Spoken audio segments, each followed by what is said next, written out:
Good morning.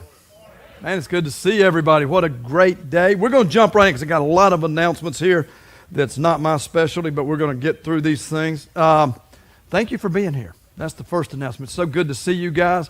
And if you're watching online, thank you for joining us today. Listen, we love you guys online. We love you guys. And this is a good family. And we've kind of been talking about the local church as a family, and that's what we're going to continue to talk about. But I love my family, so it's good to have you online. It's good to have you here. Some of the things going on, not necessarily this week, but coming up real soon. Fall Festival, October the 23rd, which is on a Saturday, 5 o'clock to 7 o'clock. It'll be across the street. I looked right now. The weather looks pretty good. So I know that's subject to change back and forth, but I'm excited. The weather looks good. Listen, we still need some volunteers. This is a big event, takes a lot of energy. Last year, in the middle of a pandemic, we had a large crowd, so I don't know what to expect this year, but you can go online, you can sign up on the website, all kinds of opportunities to serve. Some of the things, also before I get into this, we're going to be giving out some candy in that we're not going to do Halloween like we've done in the past. So if you'd like to donate some candy, you can drop it off at the front table up there, and then when kids come, we're going to do little bags and give them candy for trick or treat. Bring your yard chairs. If you're coming and you're going to want to sit down, you're going to want to bring a yard chair. We will not have chairs out there. The reason you'll want to bring a yard chair is because there's going to be food. We'll be fixing chicken stew. We'll be fixing hot dogs. Now all of that stuff our food truck will be over there. All of that stuff will be free. There's a vendor coming who's going to be supplying some other things like whatever you call funnel cakes. I love them, but I just don't know what you call them. You just eat them. Funnel cakes, and I don't know, all kinds of fried up stuff that's probably really healthy and good for you. But pork skins and that type stuff, maybe some kettle corn. So there will be a charge for that. This is a private vendor who's coming in. We wanted to do that so our volunteers wouldn't be tied up doing all that stuff. So come take advantage of that. But we will be giving away, we'll have some chicken stew and hot dogs and some apple cider and probably some hot chocolate, maybe a cup of coffee here and there. It's going to be a fun event. There's going to be games. There's going to be a big slide coming for the kids and you adults, because I've watched you adults like these big slides too. So come check it all out. But that's all on October the 23rd. And by the way, I'll go ahead and tell you, the vendor, everything is $5 as we understand it. So, and I hate that, but it frees up some of our volunteers. And right now we're short on volunteers. So October the 23rd. October the 31st, which is Sunday and Halloween, we are doing Candy Palooza. And I don't even know what the heck that is, but it sounds fun. Anything that's got candy and palooza with it has got to be fun. But this is for kids from ages birth to 5th grade. And what we're asking is if they want to wear costumes on Sunday morning, put them in their costumes. It'll be awesome. Be considerate. We try not to scare the adults to death with some of these costumes. But the kids can wear costumes. And then between the services at 10:15 to 10:35, we're going to be giving them candy as well. So we're going to sugar up your kids.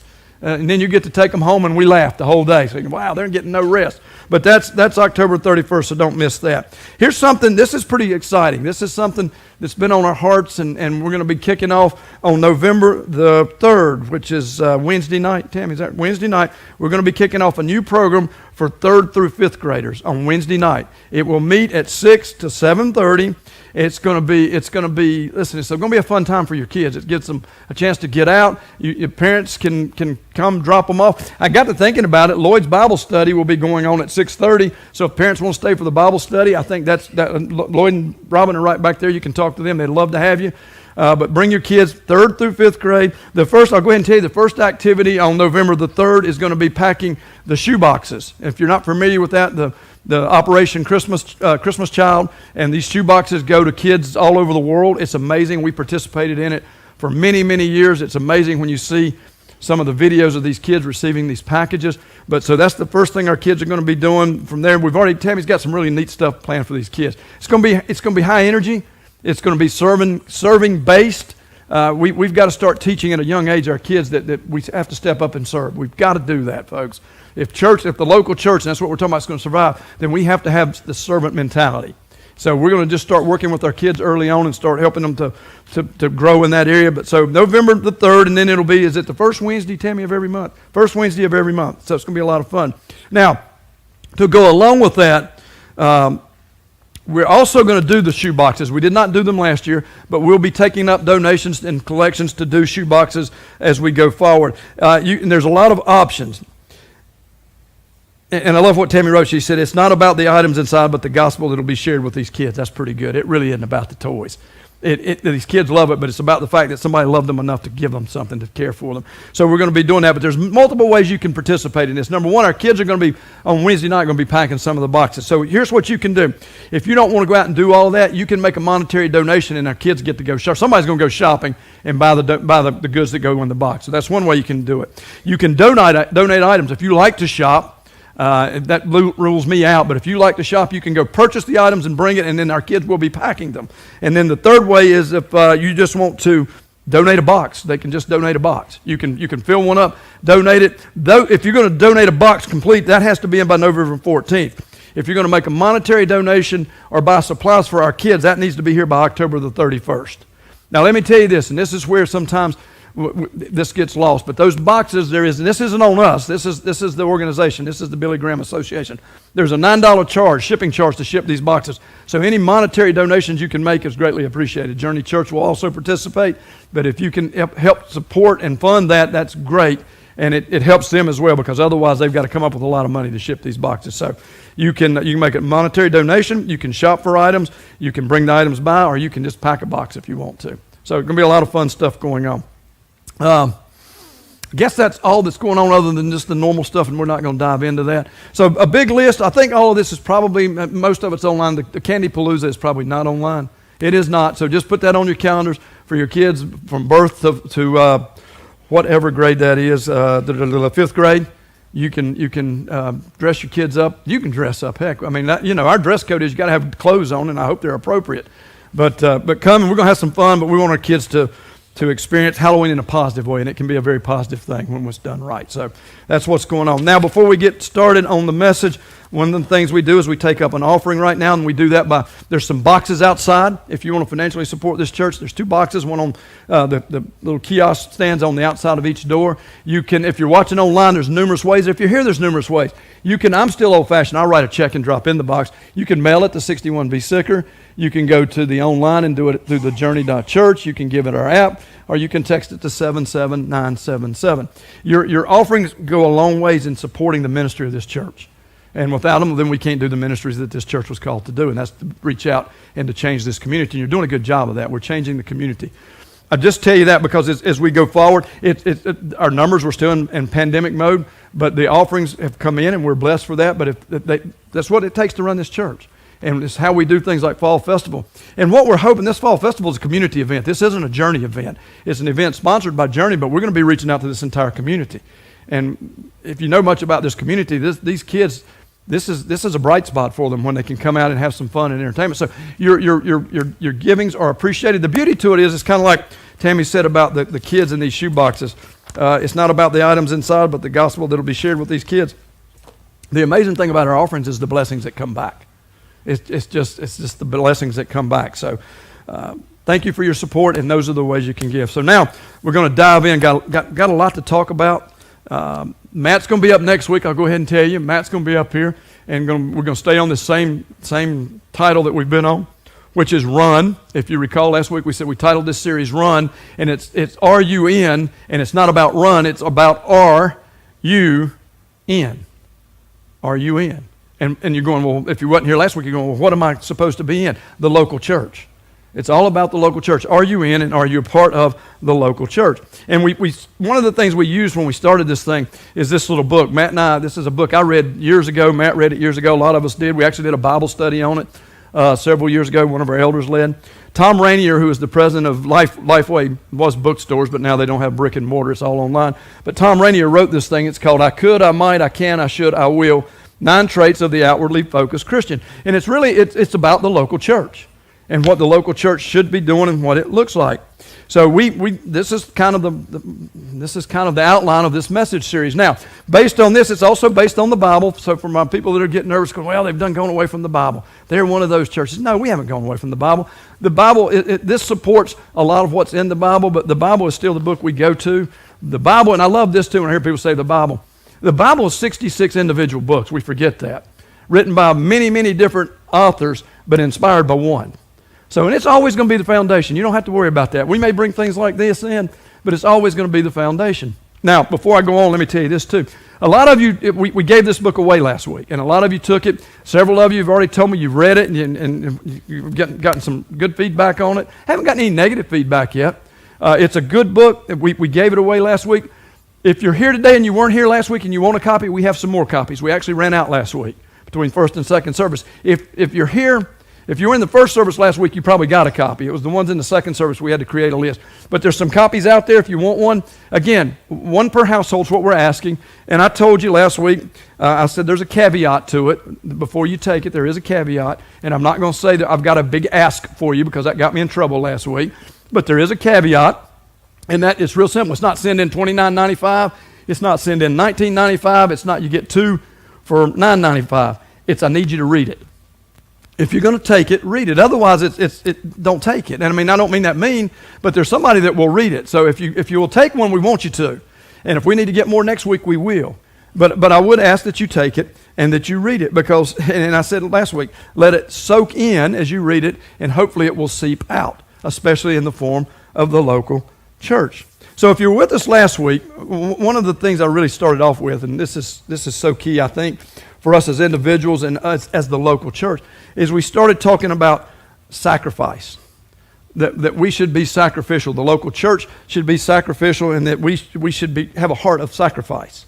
The problem is it's hard to have a sacrificial heart, or it's hard to be sacrificial when you have a selfish heart. And that's what typically happens over a period of time in the local church. Because when most people come, especially for the first, when they first come to a new church or they first get introduced to church and Christ, we come in thinking, okay, what can I do? How can I make a difference? And that's how we start off. But then slowly but surely, the world starts sinking in, and it goes from how can I help you to how are you going to help me? So we go from this sacrificial heart to the selfish heart. And that's where we start having problems. And I love what Rainier says about it when he talks about I will, because what I need to do is I need to have a sacrificial heart. And we talked about this. One of the things last week is who is your why? I was Jesus who? I was the reason Jesus went to the cross. You were the reason that Jesus went to the cross. Who in your life is worth you being a part of and connecting to and pouring into the local church and to Christ? There's somebody out there that needs you to do that needs to see it. I think about families. The first thing these little kids need to see it, 3rd and 5th graders or 1st to 3rd and newborns, we need to start them off early on and let them see that. But I was Christ. I was his who. I was the who to his why. Why he had to go to the cross was for me and you. And we need to kind of grab hold of that. And when we grab hold of that, then we'll start saying I will. Again, the title of the book, we'll start saying I will. Because it's what we're called to do. And here's where we got to be careful. And here's where the selfish heart comes in.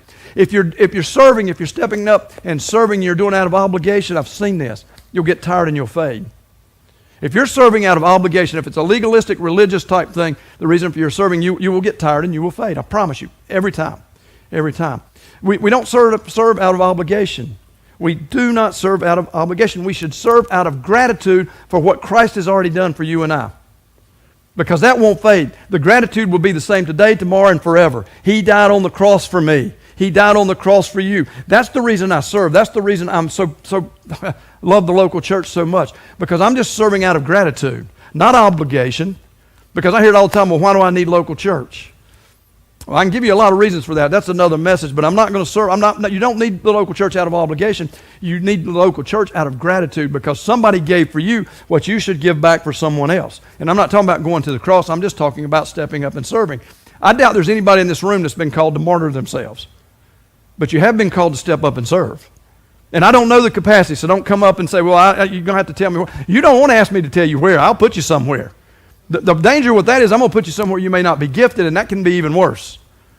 Listen, I've grown up in churches that did that. I mean, they had the meanest, maddest person in the whole church at the front door. I mean, you've been there. You've been there. You walk in the door and go, really? Why do I want to go in this place? I mean, so I don't know what your gifts are, but we need to adopt that attitude, and it shouldn't be out of obligation. So as we move forward over the next several weeks, the focus is going to be is this I will. Because we need to adopt a mentality of I will. I will step up and serve. I will be sacrificial. I will put others before myself. It's real simple. This isn't even hard. Somewhere along the line, we made the local church so much more difficult than it was ever meant to be. It's not difficult to come back with this theory. I will put you before myself. And you're going, well, why should I do that? That means I'm always behind. But listen, if we're doing it right, I will put you before me, and you're putting him before her, and she's putting her before. You get it? It's cyclical. We're putting each other first. No, everybody wins. It's amazing. So just hang on to that as we go forward and think about this I will mentality. Now, to develop an I will mentality is really an attitude, and that's what I want to talk about today, is attitude, developing this attitude of I will and what it really means. And when I think about attitudes, I think about something my dad used to say. When I kind of lost focus, and I don't know that any of you have ever lost focus, y'all are much better than I am, but as a child, if I lost focus, my dad would call me in. My brother much more than me, but me every now and then. And he'd say, well, it's time for a little attitude. You guys did it too. An attitude adjustment. I thought it was just me and my brother. I thought it was just us. But every now and then we needed an attitude adjustment.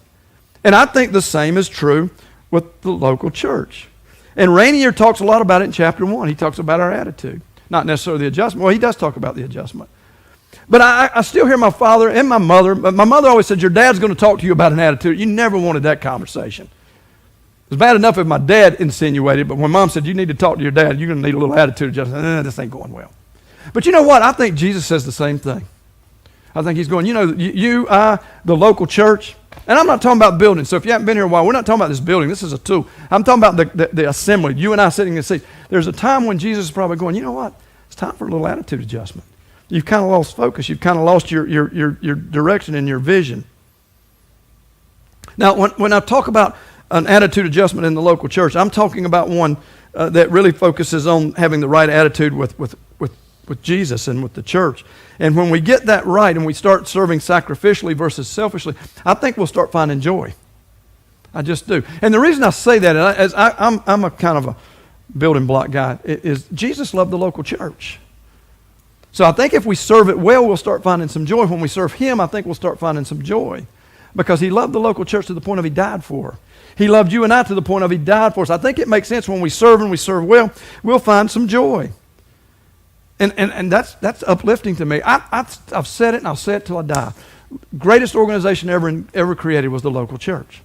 It's got the greatest purpose. It's got the greatest leader, the local church. And some of you are going, you're saying you're the greatest. No. Jesus is the greatest leader. Jesus is the cornerstone of this thing, first and foremost. But the local church, it's amazing. It's the greatest organization ever created. And when we start serving well, I think we find great joy. I really do. I think you'll find great joy. Maybe you said, I already find great joy. Then guess what? Maybe it'll be exponential. So I started thinking about this attitude thing, and I thought, well, what hurts? What's the attitude that hurts the local church? And the first one that comes to my mind, and this has always been something I've wrestled with because I hear it all the time, is I think one of the attitudes, people come into the church, they either come in as non-Christians, which is awesome. We love that.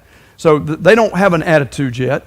They don't have an opinion necessarily, other than a lot of them come in thinking it's going to be the worst, and sometimes we just facilitate that. You put the guy or the lady at the door that's the mean grouch, that doesn't go well, and then your facility's filthy, and that doesn't go well. And they walk into your kids' room, and the back door's open into the alley so your kids can go straight through. Then we facilitated that.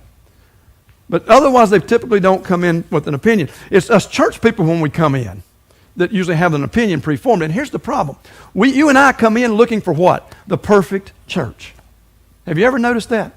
We're looking for the perfect church. And I get tickled when I think about the perfect church. It does exist, by the way. It's on the other side. When Christ comes back, we will experience the perfect church. Now, on this side, the perfect church you're looking for, let me tell you, I can describe it perfectly. Perfectly. If it's a perfect church, here's what it's going to look like. It's going to be empty.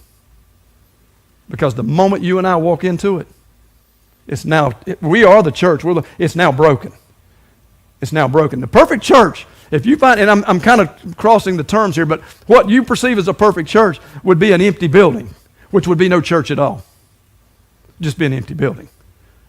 It's not going to be a perfect church. And here's how I know that. Listen, our church, any church as far as that goes, is made up of broken people, messy people, sinners, jacked up people from all walks of life. We're messed up. Now, that's any and every church. Now, a lot of churches don't want to admit that, There are people who are perfect. I mean, I've seen it. I've heard it. I've been there. Listen, I'm not sure from what I've talked to some of the folks I know in other churches, our baptisms don't count. We're fake because we're not perfect people. You can wrestle with that one. Listen, our baptisms are real. Sometimes we get in our mind that we're perfect. We're not perfect people. One of the things I share when I'm talking to couples to marry, I think I shared this a couple weeks ago, 2 broken people don't make a perfect union. Think about the church now. So you bring in 2 people, so now you've got a mess because you've got 2 broken people. And then they bring in 2 more people and you got a bigger mess. And then the numbers start growing and you get a bigger and a bigger and a bigger mess because it's full of broken people. And yet you're looking for, a lot of people leave because they're existing church because they think, I'm going to go find the perfect church. Where you're going to walk into, especially these doors. We're all out front with everything. You walk in this church, sorry, we're a bunch of broken people.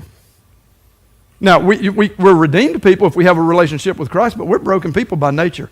Genesis 3 promised that. Sin came into the world. You and I all experienced it. We're broken people. We're not a perfect church.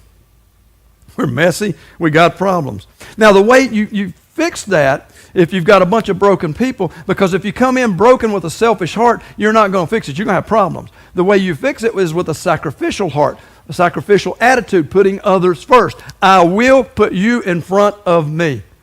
Now the mess starts evening out because I'm putting your mess in front of my mess. And you get the point. We all start putting each other's mess in front of our own. And it starts to balance it out. And it's kind of powerful when you think about it. I mean, I shared with you last week. I'm going to share it again because it fits so well.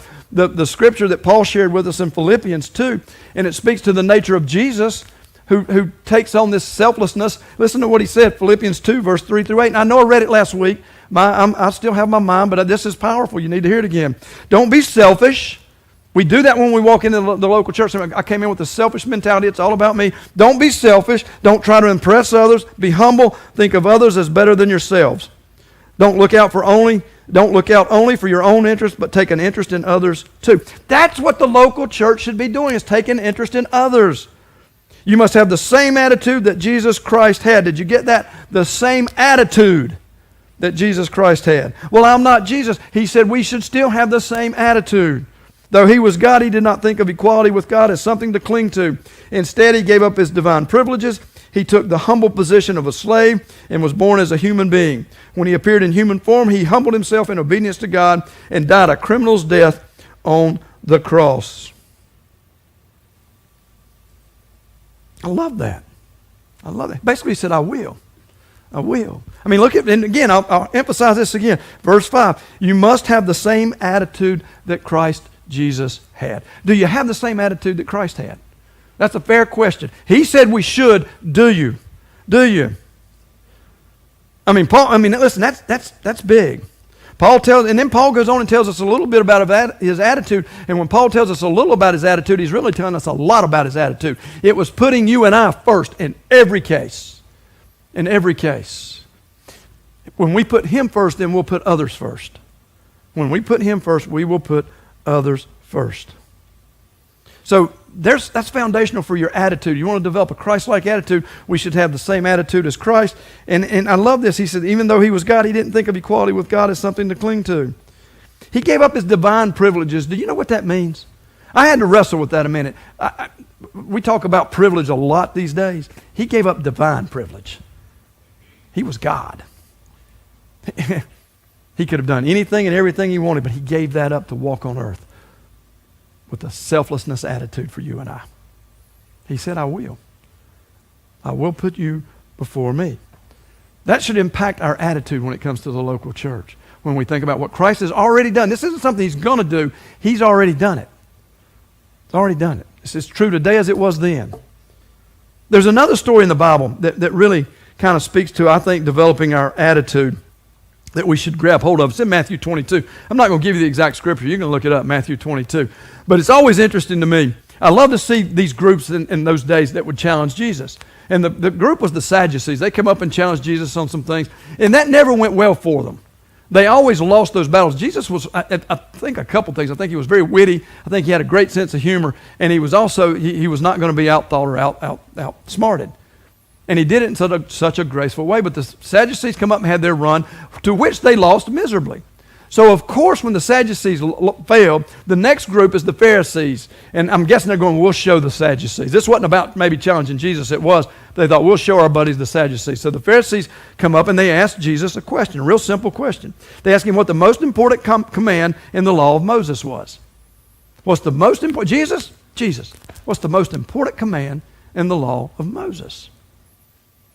And now these guys are legal experts. They think they've got this figured out. And they ask Jesus this question, and we've talked about this before. Many of you know the story, and if you don't have a Bible and you don't know the story, it's okay, because I'm going to tell you what Jesus said. Real simple answer. And it speaks to attitude. It speaks to the development of our attitude. Because Jesus looked at him and said, well, here's the greatest command. Here's the greatest command. You should love God with all your heart, with all your soul, and with all your mind. Can you imagine if the local church, if we did nothing else but learn to love God with all of our heart, all of our soul, and our mind? Then guess what happens? We'll start putting others first, because that was Jesus' attitude. But then he said, but now wait a minute. There's a second one, and it's just as important. It's equally as important. Now, this is Jesus saying this. Think about it in developing your attitude. Think about it. You should love your neighbor as yourself. Now, I wish I had one. I can't drop this thing, but that's a drop your microphone moment. Simple, but dead on. Love God, all your heart, soul, mind. Love your neighbor as yourself. Now, think about this in this context. Look around. You can look behind you right now. I mean, it doesn't matter. Look, take a look. Take a look. These are your neighbors. Right now, these are your neighbors. You see your neighbors? Do you love them? Are you willing to say, I will? Are you willing to be sacrificial and put them first? It's the attitude of Jesus.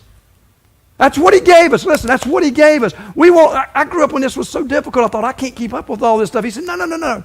Love God with all your heart, your soul, and your mind, and love your neighbor. But wait a minute. I don't like your shirt. That's not in there. And I can pick on him. He loves me. I do like his shirt. That's not what he said. He said, love your neighbor. Guess what? I've learned this. Our neighbors don't look like us. They don't even think like us. They don't necessarily believe like us. And I really don't care how they dress as long as they dress. But our goal, listen, we want to see people that walk through these doors that don't know Jesus. Because I want them to get this. I want them to learn to love God with all their heart, their soul, and their mind, and to learn to love our neighbors. I can tell you what, and this would be awesome to me. I'd like to put the media out of business. You know how we could do it? Just learn to love each other. Just learn to love each other. Wouldn't that be funny?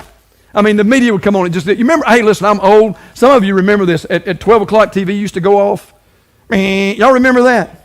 You're old. Yeah, that's been a long time ago. Can you imagine when at 6 o'clock when the news came on, if the screens went blank, blank, we got nothing to report. Everybody's loving each other. Wouldn't that be awesome? I mean, good gracious. We could watch more Andy Griffith. Be awesome. That was not part of the message. I'm just sitting here. I'm kind of ad-libbing now because that would be some good stuff to get the news off the air. It really would. But we need to learn to love each other. These things are foundational. They're absolutely foundational for our attitude. And Rainier said this in chapter 1. He said, our attitudes are the foundation of our actions. Our attitudes are the foundation of our actions. So if our attitudes are to love God and love our neighbors, I mean, look what that does. It changes everything, because then that becomes the foundation for our actions. I think that's powerful. So now that leads me to, so if that's the commands we're to follow, and we come in with a bad attitude over the local church, then you got to ask yourself why. Why would we have a bad attitude about the local church? And I would say this, and I hate to say this, it's got to be for selfish reasons. And sometimes the selfish reasons are so funny. As a pastor, I could write a comedy routine. And some of this will upset you because some of you got mad over some of these things. I've got mad over some of these things. But they get to be kind of comical when I think about, okay, Mark, love God with all your heart, your soul, your mind, and love your neighbor. But I don't like the music. Did you know that song they played? I didn't like that song. I asked them 6 months ago if they'd play a song I like. They ain't played that song yet. I'm going to find the perfect church. They'll play the song I like. Come on, we've been there. The seats, I don't like the color of these seats. Hey, I've seen churches, literally, I've been a part of a church, had a fight over the color of the carpet. We fixed that one. You gotta love that, don't you? What color's concrete? Concrete. I mean, listen, it's crazy. Here's one that Matt and I have a ball with this one. Well, I don't like the translation of the Bible you use. I'm sorry. You start a church and preach out of the one you want. We're going to use the ones listen, there's a lot of good translations, but this is what's funny. I'm using the NLT today. I use the NLT a lot. Well, I don't like the NLT. I like the King James. Well, okay. Well, I like the NIV. Well, I like the New King James. There's hundreds of versions. The ESV, the AMP, the CEP, the CEV, UK, the ERV, the HSB. I can go on and on and on, and I'll guarantee you somebody would not like the one I chose. So I'm going to pick one. I usually use about 3. I use NIV, NLT. I'll reference the King James. Listen, I've got a lot of education in this stuff. I can't read the King James. And I love it, but it's hard to read. I'm gonna share something out, and this will upset my religious friend. I'm going to use the Message in just a moment. We're looking for the perfect church. We're not going to use one that we don't think is accurate. Now, I'll go ahead and tell you this, and Matt is very, very schooled on translations of the Bible. And I'm being serious. If you want to talk to someone that knows a lot about the translations, talk to Matt. He's got a good foundation on it. You want me to tell you the secret to these translations? They're all translations. I'm going to go out on a limb and say there's not a soul in here that can read Greek or Hebrew. Anybody? Probably somebody. Listen, my luck, there'd be 10 of you. I graduated with a degree in Hebrew. Then come read to me. I read English. And I don't mean this mean. I grew up on the King James. I don't think Jesus talked in Elizabethan Greek either. I really don't. Now, I love the King James, so but listen, I read ones that I can read and understand. But we're looking for the perfect church. And sometimes we've just got selfish reasons that cause us to have bad attitudes. Another attitude that shows up in the local church that hurts, and it hurts bad, is the one of divisiveness. You ever been into a church where there's a lot of division in the church? We've figured out a few ways to hold that down, and it's worked really well for us. If you've never noticed, I'll upset some folks that don't know this about us. We don't vote. You know what happens when you vote? You just created a bunch of losers. You do, every time. Now, there's things we talk about, we'll hammer. Listen, as leaders of the church, as elders, if we can't come to a conclusion, we'll table it. And the way we table it is, so let's go back and pray about it. And we've done that numerous times, time and time again. And if we don't find resolve, and if it's something, a lot of times we've just moved on. Think, God must not be behind this. Is it perfect? Absolutely not. Are we going to ask for opinions? Absolutely. There's some of you guys have great expertise in areas we know nothing about. Man, we're going to seek you out all day long. All day long. But every church has this division in it. And it's interesting. I love Rainier on this part of the book. He called them GCMs. You know one. And if you don't, you may be it. Grumpy church members. Those of you who laughed aren't it. I'm kidding. Grumpy church members. I love that. Grumpy church members. The grumpy church member is the one who's constantly complaining. They're frustrated. They're nitpicking. They find fault in the translation we used or the way I read it. I read it too fast. I read it too slow. I should have tucked my shirt tail in. Listen, they're going to complain about everything. I said this one time. I got in a lot of trouble for this in the church I was at. We had so many grumpy church members. If Jesus would have stood up here and preached, they would have complained. Guarantee it. Grumpy church members. Now, the opposite of that is JCMs, joyous church members. And listen, when I'm in an organization that Jesus was willing to die for, I should have no other recourse but to be joyous. Joyous church members, JCMs. Listen, they're grateful. You know them. They're grateful. They're encouraging. When you walk in the door, they're encouraging you. They're lifting you up. You're coming in, my hair looks terrible. My kids were screaming and going, oh, I'm glad you're having a great day. How can I help you? They're joyous, they're grateful, they're encouraging, they're compassionate, they're praying, they're serving, they're giving, they're putting others first. They're sacrificially saying, I will members. JCMs. If you read the book, you're going to see that. I want you to figure out which you are. Which category do you fall in? Are you a GCM or are you a JCM? And if you're truly a follower of Christ and you're truly bought into and saying, I will in the church, the local church, then you need to be a JCM. And the reason I say it, because listen, Christ loved this church. Christ did not die on the cross for us to be grumpy. He died on the cross for us to be lifted up and made new, joyous. Don't ever miss that. He didn't die on the cross so we'd have a right to complain and nitpick about everything. He died so we would have hope and light and joy. So think about your attitude. Is it negative or is it positive? And if it's negative, let me tell you some of the things that happens with a negative attitude. You'll make bad decisions. When you've got a negative attitude, I promise you'll make bad decisions. When you've got a negative attitude, you will leave the local church. You will turn from God. Proving point one. That's a bad decision. That's a bad decision.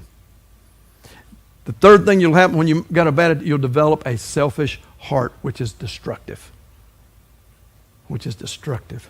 Now, a positive attitude, on the other hand, is a whole different thing. A positive attitude will help you overcome difficulties. Guaranteed it'll help you overcome. When you got a positive attitude, you'll find something in the darkness that'll give you hope. And it should be Jesus. But it helps you to overcome difficulties. A positive attitude will allow God to work and maneuver within you. It will allow God to maneuver in you and work with you. A positive attitude. A positive attitude will allow you to influence others. It will. A positive attitude will allow you to influence others. Because this I can promise you. When you get up in the morning, there's probably multiple choices, but you have two choices every morning when you get up. You can be an encourager or you can be a discourager. And and when you have a positive attitude, then you're going to be an encourager to those around you. They're going to see and think, even though they've had a bad day, they're going to see your attitude and think, wow, why can't I have that? Why can't I have that attitude? You're going to be an encourager or a discourager. Listen, and either way, whether you got a positive or negative, you're going to influence others. You will. With a positive attitude, you're going to influence them positively. With a negative attitude, especially when they identify you as a Christian and a follower, when they say, well, that's the local church. If the local church has overall got a negative attitude, that's real welcoming, isn't it? Hey, I want to go where they're miserable. How many of you go to bad restaurants more than once?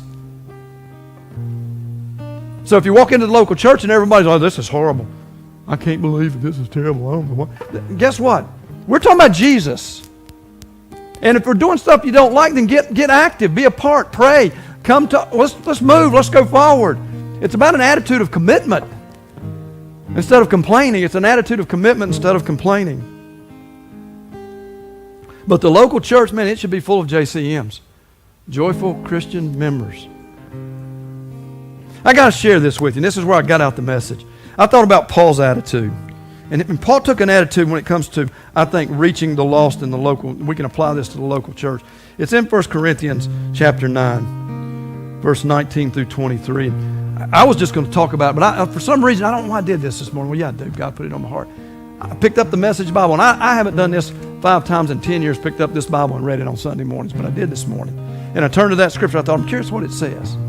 Now, I want you to think about Paul's attitude. Now, this is Paul who was persecuting Christians, had a really bad attitude, was trying to stop the church and the movement. And this is what Paul said after he found Christ and turned his life around. Verse 19 through 23. Again, the Message Bible. This is written in everyday English.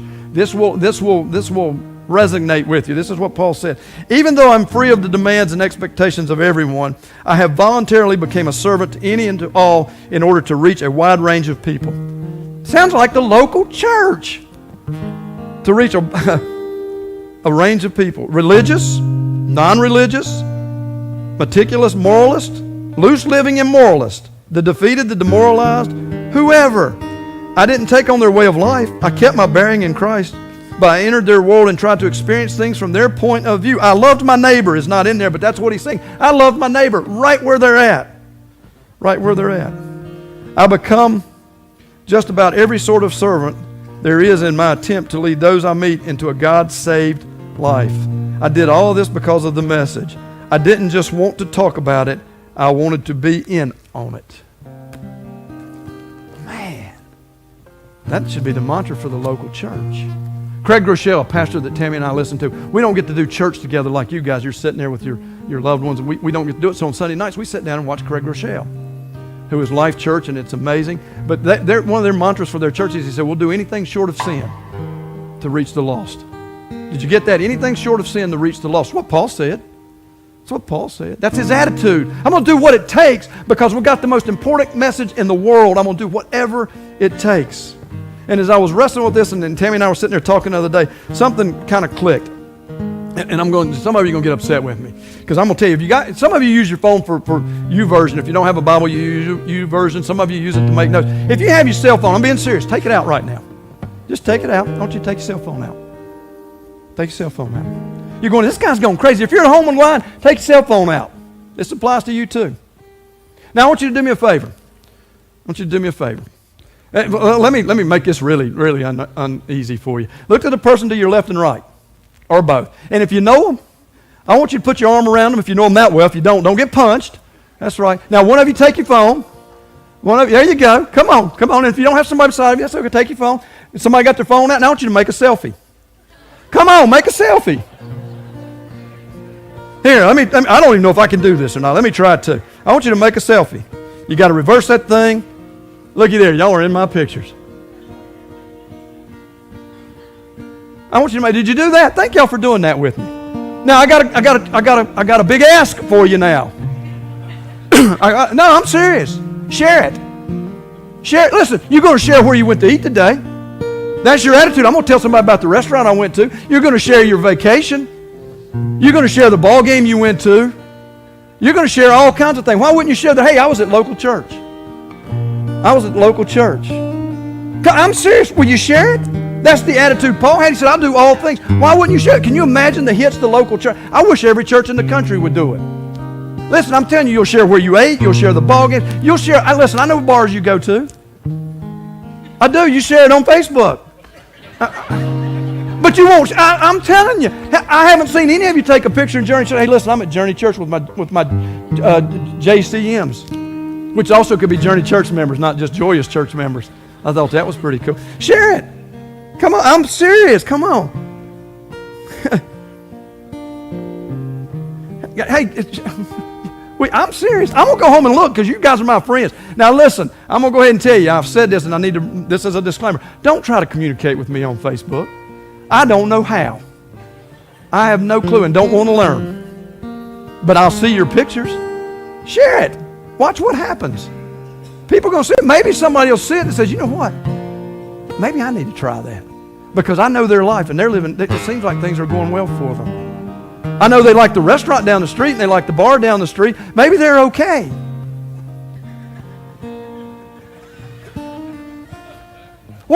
Somebody's got to help. This is the local church. This is the most important thing you're going to do in your life is share the good news of the gospel of Jesus Christ. And I'm telling you, I know right now some of you getting nervous. You're going, I can't share that. My friends are going to see it. And what will they think? Well, let me tell you about that. I just happen to have a scripture for you. If that thought's in your mind, let me help you. Because this is what a guy named Jesus said about that. Take this one to heart. If you're sitting there and you're nervous, and I can't share that, somebody's going to think I'm weird. Yeah, I'm weird, man. I'm a messed up, jacked up guy that's saved by the blood of Jesus. Well, let me tell you what Jesus had to say about it. Matthew 10, verse 32 through 33. Everyone who acknowledges me publicly here on earth, I will also acknowledge before my Father in heaven. But everyone who denies me here on earth, I will also deny before my Father in heaven. Click. We're sharing, aren't we? That's the attitude we should have. I know you guys think you're going, this guy's nuts. I hope so. I hope so. You can call me a zealot. Man, I am. I'm a zealot. I love Jesus. I love the local church. Jesus loved the local church. He died for me. I was his who when it came to the why. So were you. I think somebody just sent me a text. Love it. That's awesome. Light it up. Come on, because I'll share them all when I get out of here. The ringer's off, so you don't need to try to ring it. Are you doing it at home, online? Listen, go to Facebook, share it. Let's have that attitude. Shouldn't that be the attitude? Listen, there's kids that need Jesus. There's adults that need Jesus. Maybe, who knows? Paul said, listen, I'll do anything. I'll do it. I got to think about that, though. Tammy and I are sitting there talking. Why wouldn't we? Share? That's the attitude we should have. And listen, I hope you online, I hope you can see everybody in here is laughing. That's the joyous church member. That's not the uptight, religious, legalistic person that I didn't really like, and I always got stuck sitting beside of them in church. I did. Never failed. Listen, it should be joyous. Are we serious? Yeah, because we got the greatest message ever. Thank you guys for having a little fun with me. That's what church should be. Reverent, serious, sure. Joyous, absolutely. Should we have an attitude of being a joyous church member over a grumpy? Do you really want to be called a GCM? Hey, there's a grumpy. We're going to get shirts. If you get, we ain't going to do that. We ain't going to do that. We ain't going to do that. But we're going to keep going. We got a mission, guys. We have a mission. And, and I'm going to close with this, and this is an ad-lib too. I hear people say, well, why are you so worried about the church growing? Because of the Great Commission. Go, make, baptize, teach. If you're not growing, you're not going, and you're not making. And to go and to make and to baptize and teach, it takes a commitment of us, each and every one of us saying, I will. I don't know what your gift is. I have no clue. You can pray about that. You can read through. You can seek. You can talk to God. You can pray about it. But I can't in good nature, good heart, or I just can't sit, okay, let's just cruise. Because people will die and spend eternity in hell. So I'm going to ask you, we're going to continue talking about it. Matt will be up next week. But I want you to, if you don't have the book and you want one, see us outside, we'll give you one. Or get you one if we run out. But will you stand up and will you say, I will. I will follow Christ and I will serve the local church. Let's pray. Father, thank you. Thank you for giving us the opportunity to serve you. You who came to serve, not be served, who took on the image of man when you were deity, when you were God, but yet you took on the image of man to serve me, to die on the cross for me. I was your who when it came to the why. So I just pray that you'll fill these seats with people who are growing, who are moving forward. I hope we're filled with people who have no clue what we're talking about, but that will grow into devoted, dedicated followers of Christ. And help those of us, Father, who have kind of subtly fallen off and stepped back, that we'll step up and step out and once again proclaim who you are. And thank you for allowing us a little silliness. But I love what Paul said. He said, listen, I'll do anything to reach the lost. I became a lot of different things. And we have a lot of opportunities, Father, to reach out to the lost. But as we reach out to the lost, we've also got to build the foundation. And we do that through the body, growing it and strengthening it as we go forward. So thank you for all that you do for us. For it's these things we pray in your holy name. Amen.